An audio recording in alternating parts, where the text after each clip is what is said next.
بڑھتے ہیں سوال نمبر 2 کی طرف۔ سوال نمبر 2 کچھ اس طرح ہے، اللہ تعالیٰ نے غزوہ بدر میں مسلمانوں کی کامیابی کے لیے کس کس خصوصی انعام و احسان کا ذکر فرمایا ہے؟ رکوع نمبر 5 میں بھی اللہ تعالیٰ نے غزوہ بدر کے موقع پر ایک انعام کا ذکر کیا ہے۔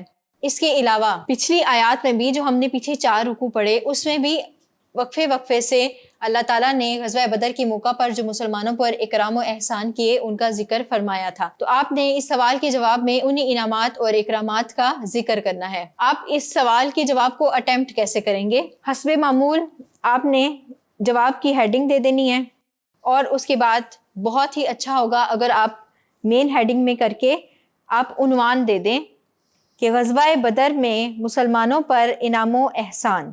اللہ تعالیٰ نے غزوہ بدر میں مسلمانوں پر کیا کیا انعام و احسان کیے؟ رکوع نمبر 5 میں صرف ایک انعام کا ذکر ہے، لیکن میں آپ کو کہوں گی کہ آپ اس کے ساتھ پیچھے سے بھی ریلیٹ کر دیں۔ پچھلی آیات میں بھی جن انعامات اور اکرامات کا ذکر کیا گیا ہے آپ یہاں پر اس کو بھی تحریر کریں۔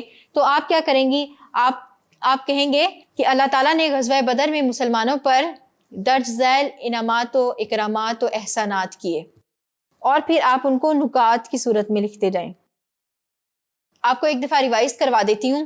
اللہ تعالیٰ نے مسلمانوں پر غزوہ بدر میں بارش برسائی تھی، پھر اللہ تعالیٰ نے ان کو میٹھی نیند سلا دیا تھا، اور پھر اس رکوع نمبر 5 میں اللہ تعالیٰ نے یہ ذکر فرمایا کہ اللہ تعالیٰ نے مسلمانوں کو پہلے تو رسول اللہ صلی اللہ علیہ وسلم کے ذریعے خواب میں کافروں کی تعداد کم دکھائی، اور اس کے بعد جب مسلمان کافروں سے لڑائی کر رہے تھے یعنی میدان جنگ میں بھی اللہ تعالیٰ نے کافروں کی تعداد مسلمانوں کی نظروں میں کم کر کے دکھائی۔ تو یہ اللہ تعالیٰ کے انعامات و اکرامات تھے جو غزوہ بدر کے موقع پر خاص الخاص مومنوں کے لیے تھے۔